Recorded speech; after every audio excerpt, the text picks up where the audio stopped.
we're going to dive into a topic that's both fascinating and, honestly, a little troubling. We're talking about a hidden connection between two of the biggest things in modern medicine, antibiotics and cancer. So this is the big question we're tackling. Could a medicine that almost all of us have taken be linked to a disease that we all fear? It sounds pretty provocative, right? But as you're about to see, there's a ton of research that's telling us we need to look way closer at these drugs. Okay, so to really get this, we've got to talk about the main character in this whole story, your gut microbiome. And you should really think of it as this bustling, vibrant rainforest living inside of you.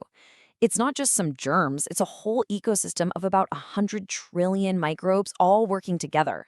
They help you digest your food, they train your immune system. It's absolutely vital to your health.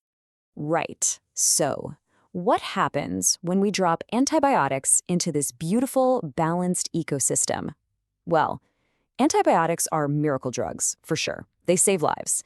But they're not exactly surgical. They don't really know the difference between the good guys and the bad guys. So they can act like a wildfire, just clearing out huge sections of that internal rainforest. And the damage is pretty specific. It's not just about wiping out a bunch of microbes. No, it's about killing off the variety, the diversity, which is so important for a healthy gut. And when that happens, you get something called dysbiosis. The whole system gets out of whack. It can even open the door for new, harmful bacteria to move in. And look, this isn't just some theory. We're talking about a massive review of studies that covered almost 8 million people. And what it found was a consistent statistical link. This is where the story jumps from the tiny world inside our gut to the huge scale of public health. And what's really interesting is that the risk isn't the same across the board. Check out this table. Different types of antibiotics seem to be linked with different types of cancers.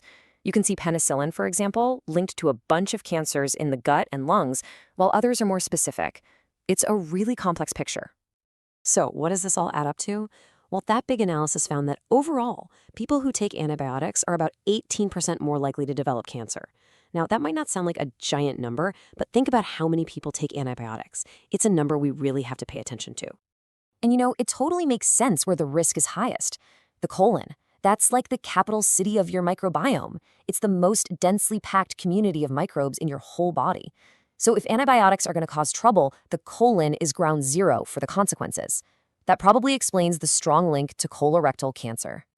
Okay, so everything we've talked about so far has been for the general population. But the story, it takes a really alarming turn when we look at people who are already fighting cancer.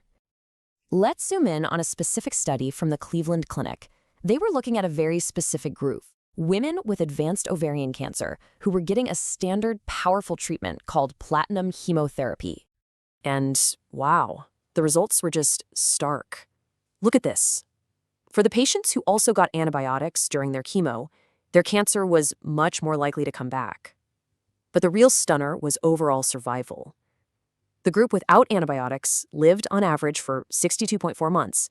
The group with antibiotics, only 45.6 months. Let's just pull out that number because it's just staggering. 17 fewer months of survival. I mean, that is a massive difference. So big, in fact, that one of the study's authors said they couldn't remember seeing anything like it. It's a huge red flag that a drug meant to help might actually be undermining the cancer treatment itself. This chart just makes it impossible to ignore. That gap between those two bars isn't just a statistic. That represents real time, real life. It suggests that a healthy microbiome might be one of our strongest allies in fighting cancer, an ally that we might be accidentally taking out of the fight. Okay, this next part is incredibly important. It's a real-world warning for patients because this complex science is, unfortunately, being misused in some very dangerous ways. What's happening is that some so-called integrative therapy clinics are actually prescribing antibiotics, like doxycycline, as a cancer treatment. And they're basing this on nothing more than preclinical data. That means lab studies, maybe some animal studies. There is zero clinical evidence in humans that this works. In fact, as we've just seen, the evidence points to it causing serious harm. So let's just lay it all out, crystal clear. On one side, you have your oncologist, who prescribes care based on huge clinical trials and real-world evidence personalized to you. On the other side, you have these unproven therapies based on anecdotes and early lab data. It's a one-size-fits-all approach with totally unknown effects and a very real potential for harm. And really, it all comes down to this. This is a direct, urgent warning from experts in the field.